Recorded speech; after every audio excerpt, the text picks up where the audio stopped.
တမနီဆိုလီယုံထိုင်းဖိုက်တာကိုအဆက်ကွဲရှုံးခဲ့ရတဲ့နောက်ွယ်ကအကြောင်းကြီးတမနီဆိုတဲ့နာမည်နောက်မှာဘယ်တော့မှနောက်မဆုတ်တဲ့ဆိုရင်ဘလောက်ထိထိပြုံးပြနိုင်တဲ့ခန္ဓာရည်နဲ့မြမယူရလက်ဝဲရဲ့မာကုံနေရှိနေပါတယ်မြမပရိသတ်တွေမကကဘာကပါအတိမတ်ပြူရတဲ့ဆိုလီယုံဟာပြီးခဲ့တဲ့ One Friday Fight ပွဲစဉ်မှာတော့ကျမတို့မမျှော်လင့်ထားတဲ့ရလဒ်တစ်ခုနဲ့ရင်ဆိုင်ခဲ့ရပါတယ်ဒါပွဲတစ်ပွဲရှုံးနေတာတက်ပိုတဲ့ပရိသတ်တွေရဲ့နှလုံးသားကိုတုန်လှုပ်စေခဲ့တဲ့ညတညဖြစ်ခဲ့ပါတယ်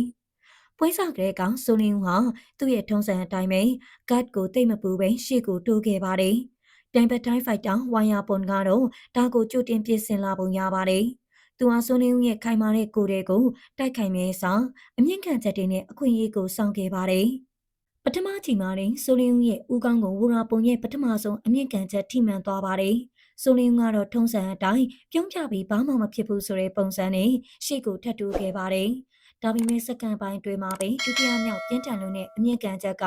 ဆိုလင်းဦးရဲ့ဦးခေါင်းကိုတဲ့ထပ်မံသွားခဲ့ပြီးတမနီတယောက်ကျုံးဝိုင်းပေါ်မှာအလဲလဲပြားပြားဖြစ်သွားခဲ့ရပါတယ်။ဒိုင်လူကြီးကရေထွက်ဖို့စူးစမ်းခဲ့ပေမယ့်ဆိုလင်းဦးရဲ့အချင်းကြီးကဆက်ရှင်ပြိုင်မှုမဖြစ်နိုင်တော့ပဲအလဲထိုးကီယိုနဲ့ပွဲကပြီးဆုံးသွားခဲ့ပါတယ်။ဒီမြင်ကွင်းအောင်ကြည့်ရှုနေတဲ့မြန်မာပရိသတ်တွေအားလုံးကိုခဏတာမြင့်သက်သွားစေပါတယ်။ငါတို့ရဲ့တမနီလဲကျသွားပြီလားဆိုတဲ့အမေဟာအွန်လိုင်းစာမျက်နှာတွေထက်မှပြည့်နေသွားခဲ့ပါတယ်။ပရိသတ်တချို့ကဆိုလင်းဦးနေနဲ့အကာအကွယ်ကိုပိုကယူဆိုင်တယ်မေအခုနောက်ပိုင်းလူငယ်တွေကရန်နေစနစ်ကြာလာပြီလို့ဝေဖန်ထောက်ပြကြသလိုအများစုကတော့ရှုံးနေဆိုလင်းဦးပဲနိုင်လဲဆိုလင်းဦးပဲသူဟာကျွန်တော်တို့အတွက်သူရဲကောင်းတယောက်ပါပဲလို့အားပေးစကားတွေဆိုခဲ့ကြပါတယ်တကယ်တော့ဟိုရာပုံဟာဒီနိုင်ပွဲကြောင့်ဘတ်3သိန်းခွဲစုကြီးရခဲ့ပေမယ့်ဆိုလင်းဦးကတော့သူ့ကိုချစ်တဲ့ပရိသတ်တွေရဲ့မျက်ရည်ကိုရရှိခဲ့ပါတယ်